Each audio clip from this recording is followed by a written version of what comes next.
Assalamualaikum warahmatullahi wabarakatuh. Kita melihat di akhir-akhir dalam perjalanan sejarah Indonesia, banyak kriminalitas yang terjadi, yang itu didominasi oleh para pemuda pelakunya. Mungkin kita berpikir, kok bisa seperti itu? Kemana orang tua mereka? Kemana bapak mereka?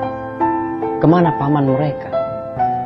Bahkan kita lihat sebagian orang tua tidak percaya ketika anaknya membunuh, ketika anaknya merampok, ketika anaknya mengambil harta orang. Nggak percaya bapak. Orang tuanya tidak percaya dengan hal itu. Dan yang kita lihat ini sebenarnya bermula dari awal tatkala orang tua membuat itu anak.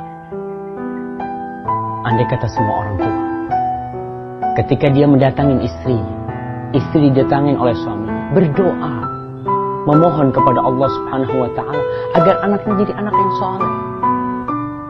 Kata Rasul sallallahu alaihi wasallam, "Lau anna ahadakum idza ata ahlahu qala bismillah, Allahumma jannibna syaitan wa jannibish syaitan ma razaqtana, lau qudira bainahuma walad lam yadurruhu syaitan abada." Andai kata tatkala seorang suami mendatangi istrinya, itu berdoa mengatakan bismillah, Allahumma jannibna syaitan, ya Allah jauhkan dari kami syaitan, jauhkan dari kami syaitan, jangan sampai menggoda kami, dan jauhkan syaitan dari anak keturunan kami. Andai kata dikasih rezeki sama Allah anak pada hari itu, pada pertemuan itu, pada perkumpulan itu, syaitan tidak akan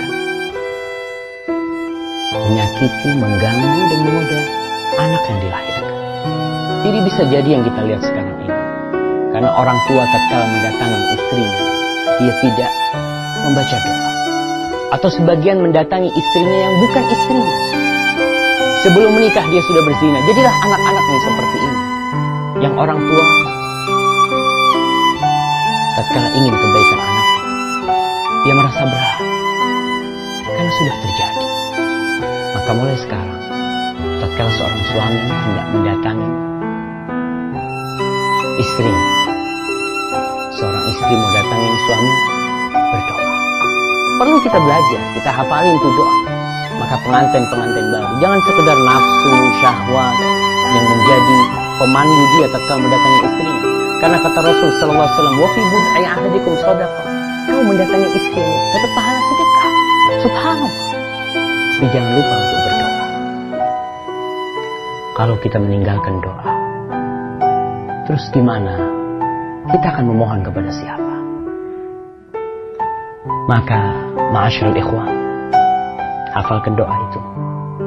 Bacalah doa itu. Semoga Allah Subhanahu wa Ta'ala menjaga generasi muda yang akan datang, sehingga negeri kita di negeri yang makmur sentosa dan diampuni oleh Allah Subhanahu wa Ta'ala. Assalamualaikum warahmatullahi wabarakatuh.